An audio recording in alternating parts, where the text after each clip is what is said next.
Hi friends, welcome back to Kannada cinema lines. ಇನ್ನು ಪ್ರಭಾಸ್ ಅವ್ರು act ಮಾಡ್ತಾ ಇರುವಂತ ಫೌಜಿ ಮೂವಿಯ ಪೋಸ್ಟರ್ ರಿಲೀಸ್ ಆಗಿದೆ. ಪೋಸ್ಟರ್ ಅಂತೂ ಈ ರೇಂಜ್ ಅಲ್ಲಿ ಇರುತ್ತೆ ಅಂತ ಯಾರು ಎಕ್ಸ್ಪೆಕ್ಟೇ ಮಾಡಿರಲಿಲ್ಲ. ಇನ್ನು ಆ ಮೂವಿ ಪೋಸ್ಟರ್ ಅಲ್ಲಿರೋ ಹಿಡನ್ ಕ್ಲೂಸ್ ಏನು, ಆ ಪೋಸ್ಟರ್ ರಿಲೀಸ್ ಆದ್ಮೇಲೆ ಮೂವಿ ಎಕ್ಸ್ಪೆಕ್ಟೇಷನ್ ಏನು, ಆಡಿಯನ್ಸ್ ಏನ್ ಎಕ್ಸ್ಪೆಕ್ಟ್ ಮಾಡ್ತಾ ಇದಾರೆ, ಇಲ್ಲ ಮೂವಿ ಸ್ಟೋರಿ ಏನಾಗಿರ್ಬೋದು, ಈ ಕಂಪ್ಲೀಟ್ ಡೀಟೇಲ್ಸ್ ಈ ವಿಡಿಯೋದಲ್ಲಿ ನಾನು ನಿಮ್ಗೆ ಹೇಳ್ತೀನಿ. ಇನ್ನು ಪ್ರಭಾಸ್ ಅವ್ರ ಬಗ್ಗೆ ಮಾತಾಡೋದಾದ್ರೆ, ರೀಸೆಂಟ್ ಆಗಿ ಅವ್ರ ಲುಕ್ಸ್ ಇರ್ಬೋದು, ಅವ್ರು ಆಕ್ಟ್ ಮಾಡಿರೋ ಒಂದಷ್ಟು ಮೂವೀಸ್ ಇರ್ಬೋದು, ತುಂಬಾ ಅಂದ್ರೆ ತುಂಬಾ ಟ್ರೋಲ್ ಮಾಡಕ್ ಸ್ಟಾರ್ಟ್ ಮಾಡಿದ್ರು. ಇನ್ ಪ್ರಭಾಸ್ ಅವ್ರ ನೆಕ್ಸ್ಟ್ ಫಾಲೋ ಅಪ್ ಬಗ್ಗೆ ಮಾತಾಡೋದಾದ್ರೆ, ಸಲಾರ್ 2 ಇರ್ಬೋದು, ಕಲ್ಕಿ 2 ಇರ್ಬೋದು, ಇಲ್ಲ ಸ್ಪಿರಿಟ್ ಇರ್ಬೋದು, ಇಲ್ಲ ಫೌಜಿ ಮೂವಿ ಇರ್ಬೋದು. ಈ ಮೂವೀಸ್ ಬಗ್ಗೆ ಹೇಳೋದಾದ್ರೆ, ಸಲಾರ್ 2 ಬಂದು ಪ್ರಶಾಂತ್ ನೀಲ್ ಅವರು ಡೈರೆಕ್ಟ್ ಮಾಡ್ತಾ ಇರುವ ಮೂವಿ. ಪ್ರಶಾಂತ್ ನೀಲ್ ಅವ್ರ ಅಂದ್ರೆ ಅದೇ ಹಳೆ ಪ್ಯಾಟರ್ನ್ ಇರುತ್ತೆ, ಸೇಮ್ ಅದೇ ತರ ಸೆಟ್ ಎಲ್ಲ ಒಂದೇ ತರ ಇರುತ್ತೆ. ಇವಾಗ ಡ್ರ್ಯಾಗನ್ ಮೂವಿ ನೋಡಿದ್ರೆ ಅದೇ ತರ ಸೆಟ್ ಇದೆ. ಸಲಾರ್ 1, ಇನ್ನು KGF ಎಲ್ಲ ಒಂದೇ ತರ ಪ್ಯಾಟರ್ನ್ ಇರುತ್ತೆ. ಇನ್ನು ಕಲ್ಕಿ 2 ಬಗ್ಗೆ ಮಾತಾಡೋದಾದ್ರೆ, ಕಲ್ಕಿ 2 ಅಲ್ಲಿ ಕಂಪ್ಲೀಟ್, ಕಲ್ಕಿ 1 ಅಲ್ಲಿ ಕಂಪ್ಲೀಟ್ ಅಮಿತಾಬ್ ಬಚ್ಚನ್ ಅವರು ಅವರೇ ಫುಲ್ ಸ್ಕ್ರೀನ್ ಎಲ್ಲ ಅವರೇ ಅಕ್ವೈರ್ ಮಾಡಿದ್ರು. ಇನ್ ದೀಪಿಕಾ ಪಡ್ಕೋನೆ ಅವರಿಂದ ಓಡ್ತು ಮೂವಿ, ಅದು ಇದು. ಇನ್ನು ಫೌಜಿ ಮೂವಿ ಬಗ್ಗೆ ಮಾತಾಡೋದಾದ್ರೆ, ಅದು ಬರೋದು ಗೊತ್ತಾಗಲ್ಲ, ಹೋಗೋದು ಗೊತ್ತಾಗಲ್ಲ, ಹಿಟ್ ಆಗತ್ತೋ ಇಲ್ವೋ ಅದು ಸೆಕೆಂಡ್ರಿ. ಇನ್ ಸ್ಪಿರಿಟ್ ಮೂವಿ ಅಂತೂ ನೆಕ್ಸ್ಟ್ ಲೆವೆಲ್ ಓವರ್ ಎಕ್ಸ್ಪೆಕ್ಟೇಷನ್ ಕೊಡ್ತಾ ಇದಾರೆ, ಅದು ಅಷ್ಟಕ್ಕಷ್ಟೇ.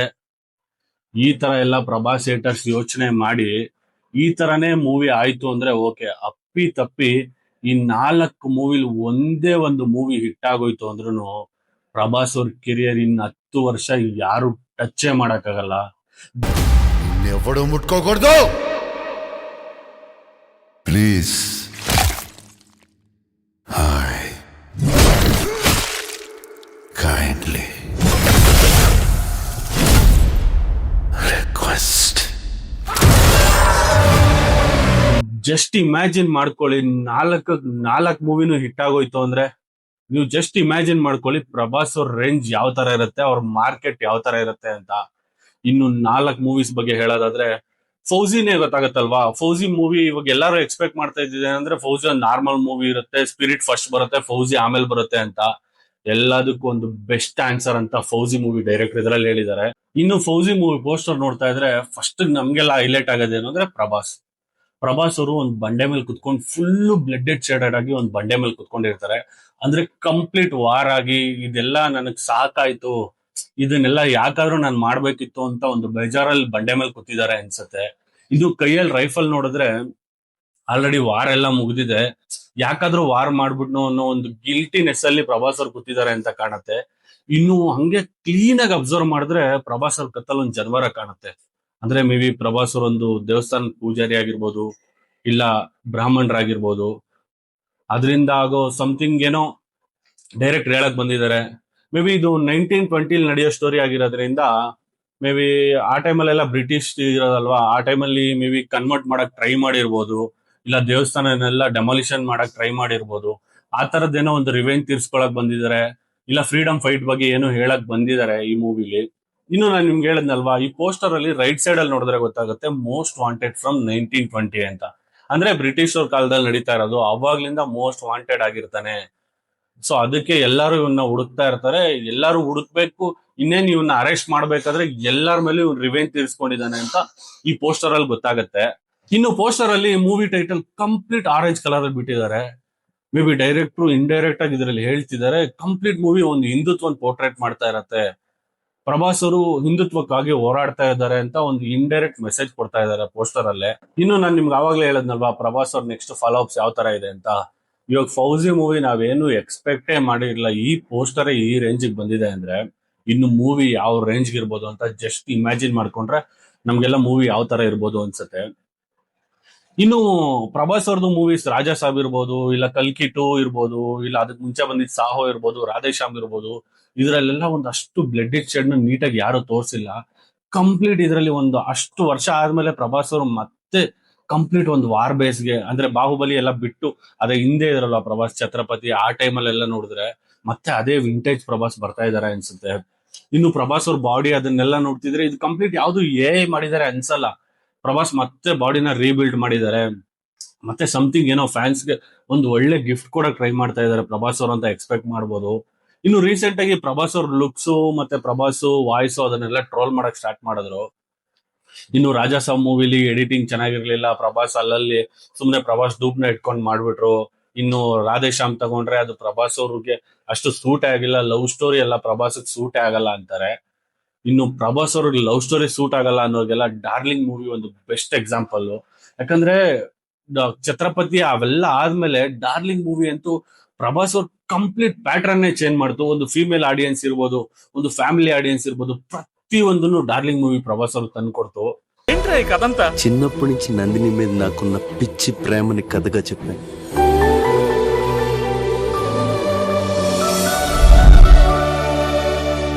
ఐ లవ్ యూ ప్రభా.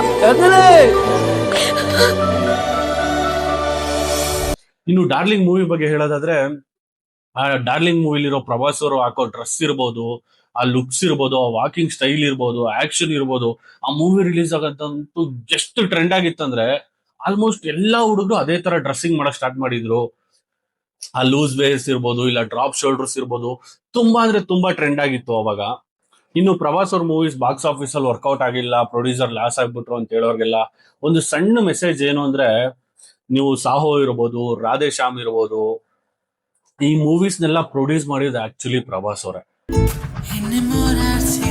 నువ్వేమైనా రూమి అనుకుంటున్నావా? I don't fall in love. అలాంటి ప్రేమ నా వల్ల కాదు. కానీ నేను జూలియట్ని. నాతో ప్రేమలో పడితే చేస్తాం. ಯುವಿ ಕ್ರಿಯೇಷನ್ಸ್ ಅಂದ್ರೆ ಪ್ರಭಾಸ್ ಅವ್ರದೇ ಪ್ರೊಡಕ್ಷನ್ಸ್. ಸೊ ಅವ್ರಿಗೆ ಅವರೇ ಪ್ರೊಡ್ಯೂಸ್ ಮಾಡಿ ಒಂದು ಎಕ್ಸ್ಪೆರಿಮೆಂಟ್ ಮಾಡಿದ್ರು, ಯಾವ ತರ ಜನ ಅಕ್ಸೆಪ್ಟ್ ಮಾಡ್ಬೋದು, ಒಂದು ಹೊಸ ತರ ಟ್ರೈ ಮಾಡಿದ್ರು. ಆಕ್ಷನ್ ಇರ್ಬೋದು, ಲವ್ ಪ್ಯಾಟರ್ನ್ ಇರ್ಬೋದು, ಪ್ರತಿಯೊಂದನ್ನು ಹೊಸ ತರ ಟ್ರೈ ಮಾಡಿದ್ರು. ಎಲ್ಲ ಡೈರೆಕ್ಟರ್ ಇರ್ಬೋದು, ಇಲ್ಲ ಹೀರೋ ಇರ್ಬೋದು, ಪ್ರತಿಯೊಬ್ರು ಮೂವಿ ಫ್ಲಾಪ್ ಆಗ್ಬೇಕು ಅಂತಾನೆ ಮಾಡಲ್ವಲ್ಲ. ಜನಕ್ಕೆ ಏನಾದ್ರೂ ಒಂದು ಹೊಸದ್ ಕೊಡಕ್ಕೆ ಇಷ್ಟಪಡ್ತಾರೆ ಎಲ್ಲರೂ. ಮೇ ಬಿ ಆಡಿಯನ್ಸ್ ಇದನ್ನ ಇಷ್ಟ ಪಡ್ಬೋದು. ಪ್ರಭಾಸ್ ಅವರು ನೆಕ್ಸ್ಟ್ ಜನ ಈ ತರ ಇಷ್ಟ ಪಡ್ಬೋದು. ಇವಾಗ ಆಕ್ಷನ್ ಪ್ರಭಾಸ್ ಇರೋರ್ನ ಲವ್ ಸ್ಟೋರಿ ಕನ್ವರ್ಟ್ ಮಾಡೋಣ, ಮೇ ಬಿ ಇದೊಂದು ಪ್ಯಾಟರ್ನ್ ವರ್ಕ್ ಆಗುತ್ತೆ, ಇಲ್ಲ ಫ್ಯಾಮಿಲಿ ಆಡಿಯನ್ಸ್ ಟ್ರೈ ಮಾಡೋಣ, ಇದೊಂದು ಪ್ಯಾಟರ್ನ್ ವರ್ಕ್ ಆಗುತ್ತೆ ಅಂತ ಒಂದಷ್ಟು ఎక్స్పెరిమెంట్ ಮಾಡಿದ್ರು. బట్ ಒಂದಷ್ಟು ಜನಕ್ಕೆ ಅದನ್ನ ಅಕ್ಸೆಪ್ಟ್ ಮಾಡ್ಕೊಳಕ್ ಆಗ್ಲಿಲ್ಲ. ఏందిరా మీ బాధ? పొట్టులో చేయి పెడితే కొట్టడానికి నేను చీమన.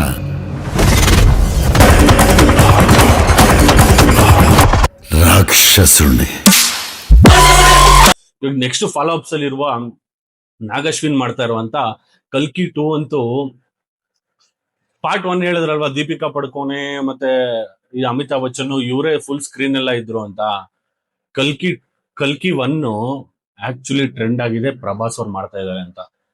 ಫಸ್ಟ್ ಮೂವಿಲೇ ಯಾರು ಅಮಿತಾಬ್ ಬಚ್ಚನ್ ಅವರು ದ್ರೋಣಾಚಾರ್ಯ ಕ್ಯಾರೆಕ್ಟರ್ ಮಾಡ್ತಿದ್ದಾರೆ, ದೀಪಿಕಾ ಪಡ್ಕೋನೆ ಮಾಡ್ತಿದ್ದಾರೆ ಅಂತ ಯಾರು ಮೂವಿಗೆ ಹೋಗ್ಲಿಲ್ಲ. ಫಸ್ಟ್ ಮೂವಿ ಕಲ್ಕಿ 1 ಟ್ರೆಂಡ್ ಆಗಕ್ ಸ್ಟಾರ್ಟ್ ಆಗಿದ್ದು ಪ್ರಭಾಸ್ ಅವರಿಂದ. ಆಮೇಲೆ ಮೂವಿಗೆ ಹೋದವ್ರಿಗೆಲ್ಲ ಅಮಿತಾಬ್ ಬಚ್ಚನ್ ಇರ್ಬೋದು, ದೀಪಿಕಾ ಪಡ್ಕೋನೆ ಇರ್ಬೋದು, ಕಮಲಾಸನ್ ಇರ್ಬೋದು, ಎಲ್ಲರೂ ಆಮೇಲೆ ಇಷ್ಟ ಆಗಕ್ ಸ್ಟಾರ್ಟ್ ಆದ್ರು. ಫಸ್ಟ್ ರೀಸನ್ ಥಿಯೇಟರ್ ಒಳಗಡೆ ಹೋಗಕ್ಕೆ ಪ್ರಭಾಸ್ ಅವರಲ್ವಾ. పాయింట్ ఏంటంటే నేను ఒక్కడనే అమ్మాయిని తీసుకురాగలను. అంత ష్యూర్?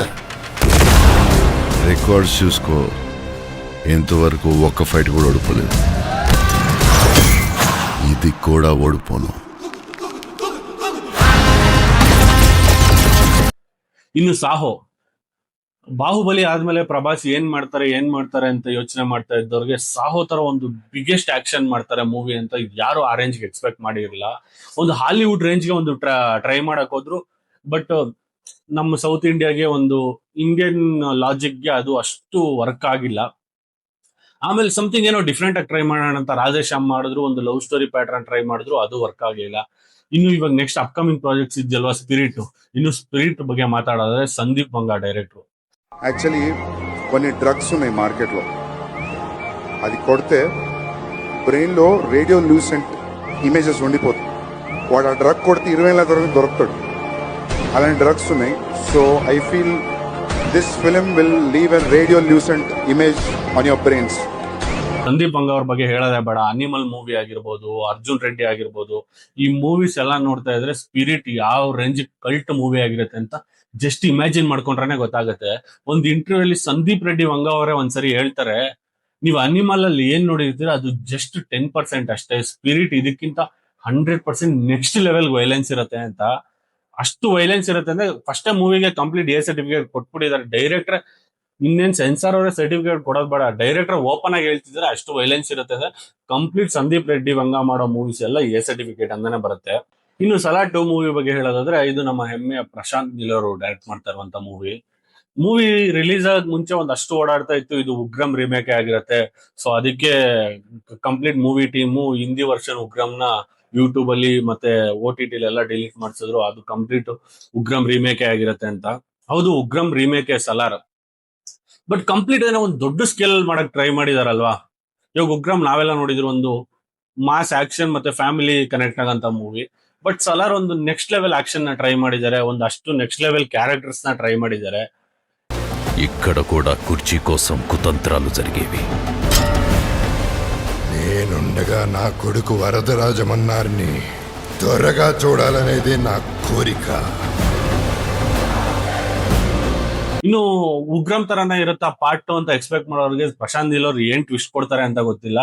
ಉಗ್ರಂ ಇಂಟರ್ವೆಲ್ ಆದ್ಮೇಲೆ ಯಾವ ತರ ಇರುತ್ತೆ, ಸಲಾರ್ 2 ಅದೇ ತರ ಇರ್ಬೋದಾ, ಕ್ಲೈಮ್ಯಾಕ್ಸ್ ಅದೇ ತರ ಇರುತ್ತಾ, ಇಲ್ಲ ಆಕ್ಷನ್ ಮೇ ಬಿ ಅದೇ ತರ ಇರುತ್ತಾ ಅನ್ನೋರಿಗೆ ಪ್ರಶಾಂತ್ ನೀಲು ನೆಕ್ಸ್ಟ್ ಇನ್ನೊಂದು ಜಾನರ್ ನ ತೋರಿಸ್ತಾರೆ ಅನ್ಸುತ್ತೆ ಸಲಾರ್ 2 ಲಿ. ಇನ್ನು ಪ್ರಭಾಸ್ ಅವ್ರು ಆಕ್ಟ್ ಮಾಡಿದಂತ ಆದಿಪುರುಷ್ ಮೂವಿ ಬಗ್ಗೆ ಮಾತಾಡೋದಾದ್ರೆ, ಮೇ ಬಿ ಪ್ರಭಾಸ್ ಅವರು ಎಕ್ಸ್ಪೆಕ್ಟ್ ಮಾಡಿರಲಿಲ್ಲ ಈ ತರ ಒಂದು ಡಿಸಾಸ್ಟರ್ ಆಗುತ್ತೆ ರಾಮಾಯಣ ಮೂವಿ, ಈ ತರ ಪ್ರಭಾಸ್ ಕೆರಿಯರ್ ಒಂದು ಡಿಸಾಸ್ಟರ್ ಆಗುತ್ತೆ ಅಂತ ಪಾಪ ಪ್ರಭಾಸ್ ಅವರು ಎಕ್ಸ್ಪೆಕ್ಟ್ ಮಾಡಿರಲ್ಲ. ಅವರು ಒಂದು ಡಿಫ್ರೆಂಟ್ ಆಗಿ ಏನೋ ಒಂದು ಡಿಫ್ರೆಂಟ್ CG ಮಾಡಿರ್ತಾರೆ. ಓಂ ರಾವತ್ ಅವರು ಒಂದು ಡಿಫ್ರೆಂಟ್ ಸ್ಟೋರಿ ಪ್ಯಾಟರ್ನ್ ಹೇಳಕ್ ಟ್ರೈ ಮಾಡಿದ್ದಾರೆ, ಏನೋ ಸಮಥಿಂಗ್ ಡಿಫ್ರೆಂಟ್ ಆಗಿ ತೋರಿಸ್ತಿದ್ದಾರೆ. ಮೇ ಬಿ ಜನಕ್ಕೆಲ್ಲ ಇಷ್ಟ ಆಗುತ್ತೆ ಅಂತ ತುಂಬಾ ಅಂದ್ರೆ ತುಂಬಾ ಎಕ್ಸ್ಪೆಕ್ಟ್ ಮಾಡಿದ್ರು ಪ್ರಭಾಸ್ ಅವರು. ಬಟ್ ಪ್ರಭಾಸ್ ಅವರು ಆಕ್ಟ್ ಮಾಡಿದಾಗ ಅನ್ಕೊಂಡಿರಲ್ವಲ್ಲ ಮೂವಿ ಇಷ್ಟೊಂದು ರೇಂಜ್ಗೆ ಜನಕ್ಕೆ ಡಿಸಪಾಯಿಂಟ್ ಮಾಡುತ್ತೆ, ಡೈರೆಕ್ಟರ್ ಈ ರೇಂಜ್ಗೆಲ್ಲ CG ಮಾಡಿ ಮೂವಿನ ಹಾಳು ಮಾಡಿರ್ತಾರೆ ಅಂತ ಅವರು ಎಕ್ಸ್ಪೆಕ್ಟ್ ಮಾಡಿರಲ್ಲ. ನನಗೆ ಗೊತ್ತಿರಂಗೆ ಆದಿಪುರುಷ್ ಮೂವಿದು ಮೇಜರ್ ಮೈನಸ್ ಪಾಯಿಂಟ್ ಏನು ಅಂದ್ರೆ ವಿಲನ್. లక్ష్మిని సొంతం చేసుకో, నారాయణుడివి అయిపోతావు.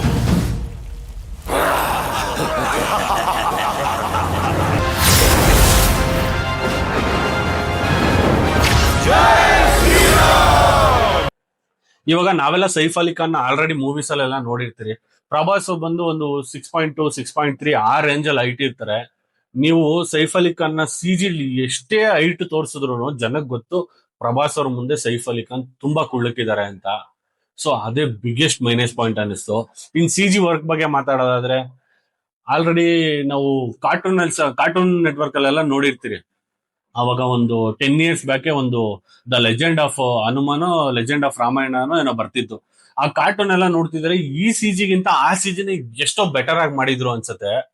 ಇನ್ನು ಆ ಟೈಮಲ್ಲಿ ಆ ರೇಂಜಿಗೆ CG ಎಲ್ಲ ಮಾಡಿದ್ಮೇಲೆ ಈ ಓಂ ರಾವತ್ ಅವರು ಈ ತರ ಒಂದು ಕಾಮಿಡಿ ತರ ಒಂದು CG ಮಾಡ್ತಾರೆ ಅಂತ ಯಾರು ಎಕ್ಸ್ಪೆಕ್ಟ್ ಮಾಡಿರಲಿಲ್ಲ. ಪಾಪ ಪ್ರಭಾಸ್ ಅವರು ಆ ರೇಂಜ್ಗೆ ಎಕ್ಸ್ಪೆಕ್ಟ್ ಮಾಡಿದ್ರೆ ಮೂವಿ ಮಾಡ್ತಾನೆ ಇರ್ಲಿಲ್ಲ ಅನ್ಸುತ್ತೆ. ಇನ್ನು ಮೂವಿ ಸ್ಟಾರ್ಟ್ ಆಗಿ ಫಸ್ಟ್ ಡೇನೆ ಒಂದು ಹಿಂಟ್ ಕೊಡುತ್ತೆ, ಸೆಟ್ ಎಲ್ಲ ಬೆಂಕಿಗೆ ಸುಟ್ಟೋಗಿ ಕಂಪ್ಲೀಟ್ ಶೂಟಿಂಗ್ ನಿಂತೋಗುತ್ತೆ. ಮೇ ಬಿ ಆವಾಗ್ಲೇ ಒಂದು ಹಿಂಟ್ ಕೊಟ್ಟಿತ್ತೇನೋ ಈ ಮೂವಿ ಮಾಡಬಾರ್ದು ಅಂತ. ಪಾಪ ಪ್ರಭಾಸ್ ಅವರು ಎಕ್ಸ್ಪೆಕ್ಟ್ ಮಾಡಿರಲ್ವಲ್ಲ ಈ ತರ ಆಗತ್ತೆ ಅಂತ. ನಾವೆಲ್ಲ ಕೇಳ್ಕೊಳ್ಳೋದು ಒಂದೇ, ನೆಕ್ಸ್ಟ್ ಫಾಲೋ ಅಪ್ ಅಲ್ಲಿ ಇರೋ 4 ಮೂವೀಸ್ ಪ್ರಭಾಸ್ ಅವ್ರದ್ದು 4 ಹಿಟ್ ಆಗ್ಬೇಕು. ನಮ್ ಸೌತ್ ಇಂಡಿಯನ್ ಮೂವೀಸ್ ಅಂದ್ರೆ ಬಾಲಿವುಡ್ ಇರ್ಬೋದು, ಹಾಲಿವುಡ್ ಇರ್ಬೋದು, ಪ್ರತಿಯೊಬ್ರು ತಿರುಗಿ ನೋಡ್ಬೇಕು ಸೌತ್ ಇಂಡಿಯನ್ ಕಡೆ. ಏನಪ್ಪ ಈ ರೇಂಜಿಗೆ ಮಾಡ್ತಿದ್ದಾರೆ ಸೌತ್ ಇಂಡಿಯನ್ ಮೂವೀಸ್ ಅಲ್ಲಿ, ಕನ್ನಡ ಆಗಿರ್ಬೋದು, ತಮಿಳು, ತೆಲುಗು, ಈ ಮಲಯಾಳಂ, ಈ ತರ ಮೂವೀಸ್ ಅಲ್ಲಿ ಏನ್ ಈ ಇಂಡಸ್ಟ್ರಿ ಅವ್ರು ಈ ರೇಂಜಿಗೆ ನೆಕ್ಸ್ಟ್ ಲೆವೆಲ್ಗೆ ಬಾಕ್ಸ್ ಆಫೀಸ್ ನೋಡಕ್ ಇಂತೆಂತ ಮೂವೀಸ್ ಮಾಡ್ತಿದ್ದಾರೆ ಅನ್ನೋ ತರ ಆಗ್ಲಿ. ಇನ್ನು ಪ್ರಭಾಸ್ ಅವ್ರು ಆಲ್ರೆಡಿ ಕಮ್ ಬ್ಯಾಕ್ ಮಾಡ್ತಾ ಇದಾರೆ. ಅವ್ರ ಲುಕ್ಸ್ ಎಲ್ಲ ಆಲ್ಮೋಸ್ಟ್ ಚೇಂಜ್ ಆಗಿದೆ. ಸ್ಪಿರಿಟ್ ಅಲ್ಲೂ ತುಂಬಾ ಸಣ್ಣ ಆಗಿದ್ದಾರೆ, ಫೌಜಿ ಮೂವಿಲೂ ತುಂಬಾ ಸಣ್ಣ ಆಗಿದ್ದಾರೆ. ಮತ್ತೆ ಹಳೆ ಪ್ರಭಾಸ್ ಕಮ್ ಬ್ಯಾಕ್ ಮಾಡ್ಲಿ ಅನ್ನೋದೇ ನಮ್ಮೆಲ್ಲರ ಆಸೆ. ಇದೇ ತರ ಇನ್ನಷ್ಟು ಇಂಟ್ರೆಸ್ಟಿಂಗ್ ಫ್ಯಾಕ್ಟ್ಸ್ ಮತ್ತೆ ಸ್ಟೋರಿ ಅಪ್ಡೇಟ್ಸ್ಗೋಸ್ಕರ ನಮ್ಮ Kannada cinema lines YouTube channel ನ ಫಾಲೋ ಮಾಡಿ ಸಬ್ಸ್ಕ್ರೈಬ್ ಮಾಡ್ಕೊಳ್ಳಿ. Thank you so much.